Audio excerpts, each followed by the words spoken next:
Jangan juga terjebak dengan kasus-kasus. Ini juga pola yang diintensifkan oleh orang-orang yang berniat menjajah bangsa Palestina.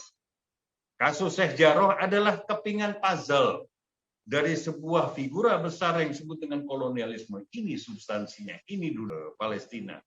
Sehingga memahami Al-Quds milik siapa, Gaza milik siapa, Ramallah dan tepi barat milik siapa, itu adalah milik bangsa terjajah yang disebut dengan Palestina. Apa yang kemudian solusinya? Sangat sederhana. Solusinya adalah melting dilelehkan, dirubuhkan sistem kolonialisme sekarang yang menghasilkan apartheid, yang menghasilkan aniaya, yang menghasilkan penangkapan secara sewenang-wenang, perampokan, ilegal dan sebagainya. Dirubuhkan sistem bejat ini. Kemudian diadakan referendum. Jangan juga terpengaruh oleh isu atau fitnahan bahwa ini kalau kita leburkan maka ini idenya Hamas ini. Ini terlepas daripada siapa kelompok pun. Kita lihat misalnya kemarin bahwa Hamas difitnah tidak ada hubungannya dengan rakyat Palestina. Kita lihat terakhir Yahya Sinwar misalnya salah satu dari pimpinan Hamas itu dia bertemu dengan warga dan warga mengeluh-elukannya sebagai pahlawan. Dan bahkan mereka mengatakan saya memang mengorbankan diri kami untuk perjuangan dan kemerdekaan Palestina. Gedung-gedung, salah satu pemilik gedung yang dirubuhkan oleh rudal Zionis pada masa itu, yaitu gedung sipil, berdiri di hadapan puing-puing gedungnya dan mengatakan ini saya persembahkan untuk perjuangan bangsa Palestina demi kemerdekaannya. Gedung loh, ya, bukan rumah biasa. Inilah heroisme mereka. Jadi antara penduduk Gaza atau Palestina secara umum dengan Hamas misalnya tidak ada terpisah. Terakhir kasus pengusiran khatib di Al-Aqsa. Mungkin semua hadirin sebagian besar pernah menontonnya. Yang dikomentari secara manipulatif oleh beberapa seleb di Indonesia. Itu adalah dikarenakan si pengkhutbah mengalamatkan terima kasih dan bahwa ini adalah hasil dari perjuangan otoritas Palestina, sesuatu yang ganjil, yang menimbulkan amarah rakyat yang memang tulus untuk menilai. Sampai mengatakan, wahai khatib, kembalilah kamu ke pangkuan otoritas Palestina. Kami adalah prajurit Muhammad Deif. Siapa Muhammad Deif? Dia adalah komandan Brigade Al-Qassam yang merupakan sayap militer Hamas. Artinya di sini rakyat Palestina sudah tahu. Tadi kemampuan mereka untuk memahami duduk perkaranya sudah semakin jelas. Ditambah dengan seluruh dunia sekarang. Media-media menyampaikan satu keterkejutan luar biasa. Dukungan yang luar biasa secara kemanusiaan, bahkan dengan keberanian untuk membela hak-hak bangsa Palestina agar merdeka dari kolonialisme rezim Zionis Israel. Terakhir di Leicester, Inggris. Itu perusahaan Elbit namanya, adalah perusahaan suku cadang militer dari rezim Zionis Israel. Seluruh karyawannya berhenti total, mogok. Tidak mau lagi meneruskan pekerjaan. Demi membela rakyat Palestina dan mengibarkan bendera di atas pabrik tersebut. Ini suatu kejutan, suatu keadaan yang tidak terduga sama sekali. Sama dengan tidak terduganya revolusi Islam Iran di mata rezim Zionis Israel. Sampai kemudian memaksakan perjanjian Oslo dan Madrid berkali-kali secara maraton. Mereka baru sadar 10-12 tahun setelahnya bahwa apa yang digagas oleh revolusi Islam Iran itu melahirkan panggung resistensi yang baru mereka sadari puluhan tahun setelah. Dan itu kemudian menghasilkan kekalahan demi kekalahan. Sementara sebelum revolusi Islam Iran, mereka seolah meraih kemenangan demi kemenangan. Betul nggak? Sampai puncaknya pada Camp David. Tapi sejak revolusi Islam Iran dan munculnya kelompok perlawanan dan terbangunnya panggung resistensi, dimulailah kekalahan tahun 2000 oleh Hizbullah. Tahun 2006 kembali oleh Hizbullah dan kelompok perlawanan Hamas. Tahun 2010, 2014, 2016 sampai 2021. Adakah kemenangan dari rezim Zionis Israel? Sama sekali tidak. Terakhir mereka mengajukan gencatan senjata secara sepihak.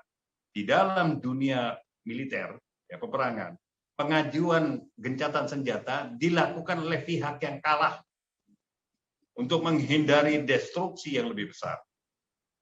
Dan yang lebih memalukan, dia tahu bahwa Hamas tidak akan mungkin mau menerima gencatan senjata dikarenakan posisinya sudah jauh di atas angin. Memaksa rezim Mesir yang merupakan anteknya untuk memaksa Hamas menerima perjanjian kesepakatan. Luar biasa. Jadi sudah benar-benar runtuh. Apa sinyalemennya? Seharga 735 juta dolar persenjataan yang diusulkan oleh Joe Biden untuk self-defense, yang dipertanyakan oleh banyak senator di dunia. Apakah memang sesuatu self-defense itu dimiliki oleh rezim yang merampok, yang menjajah bangsa lain? Mustahil, itu bukan membela diri, itu memperkuat kolonialisme. 735 juta dolar adalah senjata yang akan ditransfer lagi ke rezim Zionis Israel. Tapi dikarenakan diblok oleh Kongres, maka habis cadangan-cadangan persenjataan mereka, maka mereka mengajukan gencatan senjata. Itu sudah asal-usulnya, tidak lebih. Nah, ini yang menjadikan satu kesadaran kita bersama, bahwa jangan sampai terkecoh. Apalagi dengan narasi-narasi, jebakan-jebakan wacana yang berkembang sekarang, khususnya di kalangan anak muda, ya, orang-orang yang tidak memahami sama sekali. Dulu perkaranya hanya tergiur, terpikat, terpesona dengan tampilan seolah rezim Zionis ini adalah rezim yang canggih dengan semua kemajuan teknologinya. Kita tahu itu hanya tipuan saja. Mereka itu canggih di kepala kita, bukan di luar sana. Mereka itu kuat dan kekar itu di dalam kepala kita, bukan di luar sana. Yang kemudian mereka gembar-gemborkan sebagai kenyataan. Faktanya oleh kelompok perlawanan Hamas, dengan rudal-rudal produk dalam negeri mereka sudah kedap. Ya. Ini padahal kalau kita dengar cerita 67, recording stopped, Yordan dan sebagainya, recording in progress, itu mengeroyok mereka untuk giliran menjajahkan dan menang, sehingga dirayakan, ya.